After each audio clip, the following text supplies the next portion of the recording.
मोदी जी के कार्यकाल में बने हैं।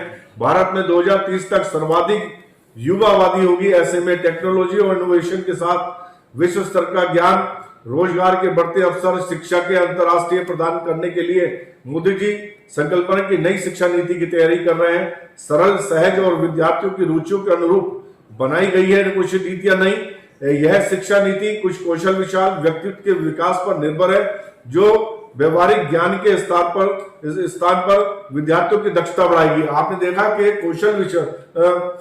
कौशल विकास के अंदर तमाम योजनाएं ऐसी हैं जो थोड़ा बहुत भी पढ़ा हुआ व्यक्ति है उसको भी आगे बढ़ाने का काम कौशल विकास के माध्यम से माननीय मोदी जी की के सरकार के द्वारा से पूरे देश के अंदर चलाया जा रहा है।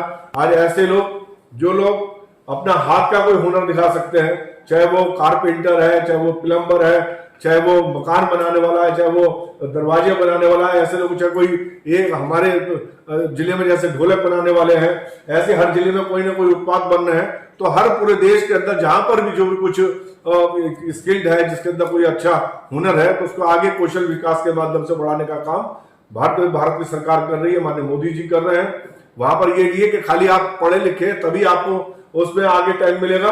तो अगर किसी के अंदर हुनर है और पढ़ा लिखा नहीं है तो कौशल विकास के माध्यम से हमारी सरकार उसे भी आगे बढ़ाने का काम कर रही है। चीजें इसके अंदर दर्शाई गई हैं, किसान से लेकर मजदूर से लेकर प्रत्येक जाति, प्रत्येक धर्म से लेकर सबका सम्मान और सबका विकास करने का काम माननीय मोदी जी ने किया है।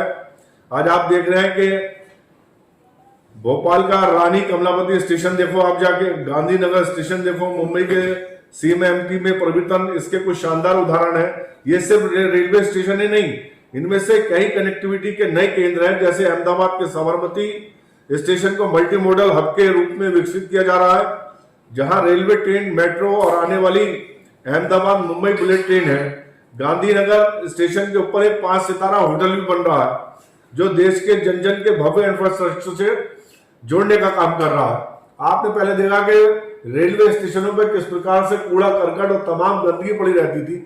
आज चाहे वो छोटा सा हाट है, छोटा सा स्टेशन है, या किसी कस्बे का है, या किसी डिस्ट्रिक्ट हेडक्वार्टर का है, या कोई बड़ा मेट्रो स्टेशन का जो भी रेलवे स्टेशन है, आज वो उसकी तस्वीर ही बदल गई है और तमाम तीव्र गति से उनमें कार्य चल रहा है। अगर इस प्रकार से हमारे आने वाले टाइम में अगर मोदी जी रह गए, मैं समझता हूं कि विदेश के जो एयरपोर्ट है वो भी फेल हो जाएंगे।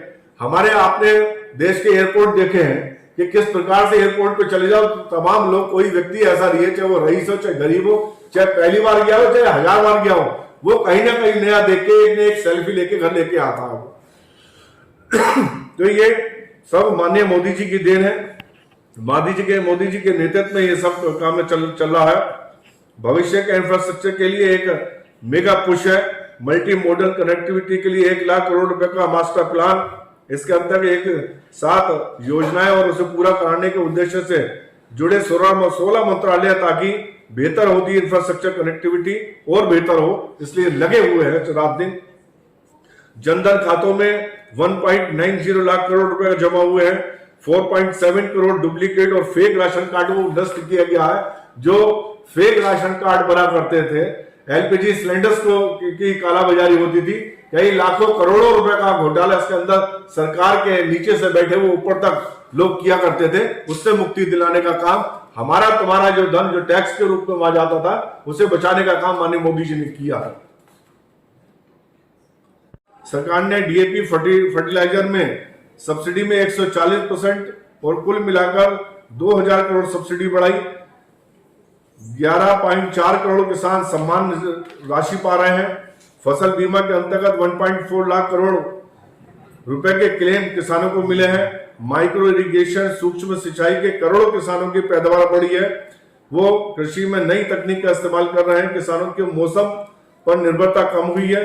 समाज के हर वर्ग को अपना हक, अपना सम्मान मिलता रहा है, इसके लिए हमारी सरकार प्रतिबद्ध है। महिलाओं को सशक्त करने पुराने कानूनों में अभूतपूर्व सुधार किया गया है। हर क्षेत्र में महिलाओं को बढ़ावा दिया जा रहा है। बिना भेदभाव के देश को आगे बढ़ाने की हमारी नीति के कारण आर्थिक रूप से वंचित वर्ग को आरक्षण दिया गया है, ताकि प्रगति में वो भी सहभागी हो। पिछड़े वर्ग के अधिकारियों को अधिक दृढ़ता प्रदान की गई है। मोदी सरकार ने सुनिश्चित किया है कि पिछड़े वर्ग को उनके सपनों को साकार करने के लिए हर संभव मदद व सहयोग मिले। दिव्यांग जनों के लिए अवसरों को नया आकाश खोला गया है। क्या आपने कभी सोचा है कि वही देश है, वही तंत्र है, वही संसाधन है, लेकिन ये सब शानदार परिणाम दे रहे हैं। ऐसा क्या था कि 6 दशक में जो नहीं हो पाया वो 9 साल में हो गया। 60 साल का जिक्र इसके अंदर किया गया है। 60 साल की नहीं, 70 साल विपक्ष की गवर्नमेंट रही है। 70 साल के इतिहास के अंदर जो कार्य नहीं कर पाए, 70 साल में 14 सरकारें बनी, 14 सरकारों में जो काम नहीं बन पाए वो मात्र मोदी जी ने 9 साल के कार्यकाल के अंदर करके दिखाया है। आज विश्व गुरु की एक पहचान बनी है मोदी जी के माध्यम से हमारी। आज हम विदेश जाते हैं, कहीं जाते हैं, तो वहां पर जब इंडिया का नाम आता है, भारत का नाम आता है, हिंदुस्तान का नाम आता है, तो हम गर्व से सीना चौड़ा करके वहां पर खड़े होकर अपनी बात रख सकते हैं। इससे पहले भी हम विदेश जाते थे, देखते थे, वहां कोई पूछता नहीं था, कोई पहचानता नहीं था कि इंडिया नाम की चिड़िया क्या है। आज जगह जगह पर हम लोग बड़े गर्व के साथ में घूमते हैं और लोग तारीफ करते हैं मोदी जी के नेतृत्व की। और आप पहले देखते थे कि किस प्रकार से हमारे यहाँ के प्रधानमंत्री जाते थे या और वो दूसरे रक्षा मंत्री जाते थे, विदेश मंत्री जाते थे, कोई उनको लेने तक, रिसीव करने तक नहीं आता। वो छोटा मोटा कोई अधिकारी भेज दिया और लाइन में पीछे खड़े नजर आते थे। आज मोदी जी जहां खड़े हो जाते हैं, लाइन वहां से शुरू होती है। तो ऐसे यशस्वी प्रधानमंत्री हम सबको मिले हैं। मैं ईश्वर से कामना करता हूं उनकी लंबी उम्र हो, स्वस्थ जीवन हो और 2024 में वो पुनः जो है प्रधानमंत्री बने और हमारे देश को और आगे ले जाने का काम करें, पूरा विश्व गुरु मनाने का काम करें, ऐसी मैं कामना करता हूं।